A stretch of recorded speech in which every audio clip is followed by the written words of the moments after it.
fry, which is not bitter at all. Usually it's a very good vegetable. It's very good for people who have diabetes. It has a lot of other health benefits, which I'm not very sure about, but I'm sure you can Google and find out. But I know that it's very good for your health. So I did not eat this as a child because it is too bitter, and nobody gave it to me in a form that could be eaten. But if it's cooked right, it tastes really good.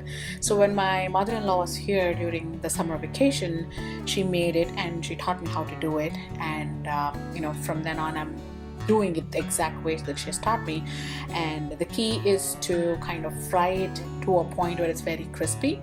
And the more you fry, the more the bitterness kind of vanishes.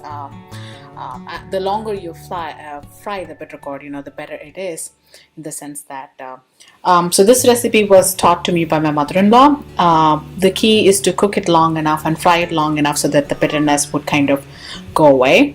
It would still be a little bit bitter. There's like a tinge, maybe 1%, but your body needs some bitterness to kind of I guess trigger the bitter taste bud.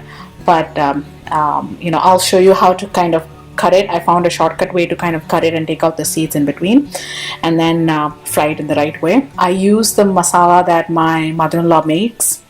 It's a homemade masala. It's a mix of red chili powder and coriander powder. But if you don't have that masala, of course, you're not going to have it because my mother-in-law doesn't live with you guys. But if you don't have any kind of sambar powder, you can just add 1 spoon of chili powder and 1.5 spoon of dhania powder. That's kind of the ratio that she uses to make that sambar powder. So let's get started, I guess. So what I usually do is I just cut it into half, and then I make another cut to make it into another half. Then I grab a spoon, and you have to take out all of this white part with the seeds in it, because that's what's causing the bitterness. So I found this my own way of taking it out with a spoon. I guess I used my engineering skills, which at least is being useful in this sense. So so you have to completely take out the white portion, and you have to basically trash it. So I'm taking all of it out. I've trained my daughter to do this too, so it's very easy to do it. What I normally do is I cut it into halves like this, and me and my daughter sit and we kind of scoop this out so that it keeps her busy, and she's also learning something, and I get a little help as well. So here you go. I'm scooping all of it out.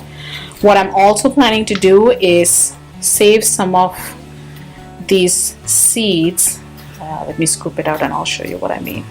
So basically save some of these whole seeds wherever possible, like this one here. I can take it out and I am going to plant it and see if a small plant grows out of it. So that's my plan. But I still have a lot more bitter gourd over there to cut, so I'm gonna trash this first.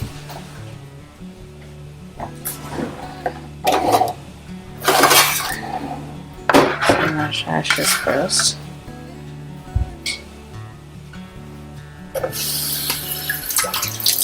And I'll show you how to cut this. Okay, I'll turn with the spoon. So basically what I do is I chop it into small pieces so that it's easier and faster to cook. So this is what I do.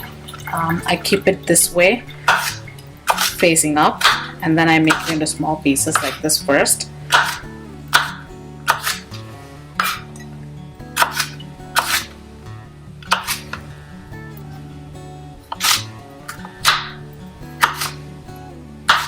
And then what I do is I take 50% of it and then I start chopping it into really small pieces so that it fries into nice and crispy pieces.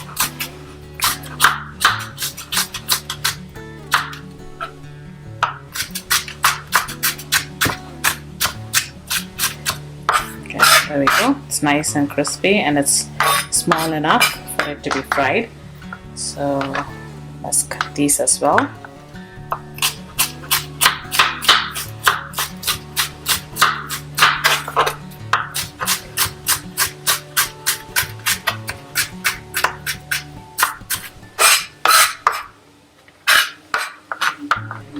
Doesn't take a long time to cook this at all, and it's very healthy. Keep in mind that if you are I'm using 5 bitter gourds today, but once you fry it and once you cook it, it's gonna cook down. What I mean by that is the quantity reduces by at least like 50%.